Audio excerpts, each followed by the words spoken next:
Hi, I'm Aaron, and I want to take some time to show you about this Woodworker's variable router jig.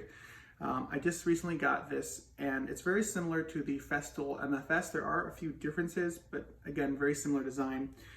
The typical way that you would use this is you would put a guide bushing onto your router, and then you can make cutouts. So for example, I'm working on some charcuterie boards, and I want to make some little pockets for it, that way for crackers, things like that, cheeses. But there are more uses for this than just routing.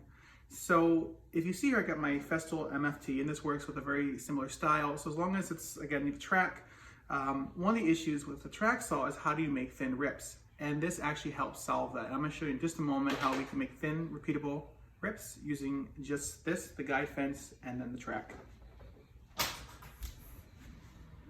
So the first thing we need to do is make sure that this right here is flush. Otherwise, you're gonna have some issues. So if we take this right here, I can see that there's no light coming through. This is flush, so we got perfect, it lines up perfectly.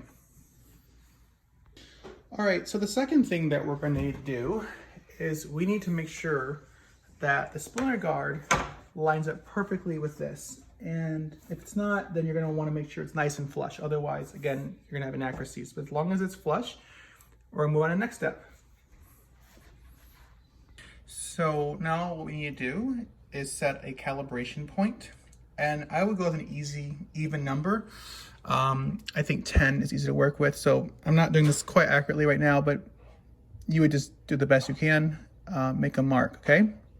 So you can see here, I put a pencil mark, and therefore I know if I want to have it offset, I'm just going to take this, and if it hits 9, again, this is very rough, but if it hits 9, then the gap underneath the track will be an inch. So we just subtract an inch from here, we get 9, and so forth. And again, right now, this is an imperial, but that's how that would work.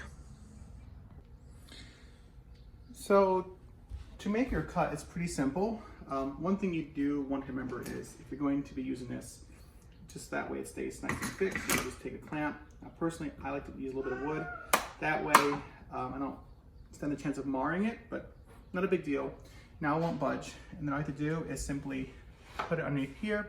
Now this is 1/2 inch ply. So the only unfortunate thing is there is a gap, so you're not gonna get the full advantage of the splinter guard. But anything that's a little bit thicker, you're gonna have the advantage of the splinter guard. But at this point, you would just fasten on your piece, run the track saw, and then you are good to go, and then rinse, repeat, repeat. And that's how you can do the thin rips with this setup. So again, it's more than just a template maker, a milling template. There's a lot of different things, and over time I will show you guys different uses that you can do to maximize this purchase, because at $250 it's a really good deal. Maybe I already mentioned that the Festool is like $450 shipped, so this is really nice, and you can get much longer tracks that go up to 60 inches. So a lot of versatility in this router jig.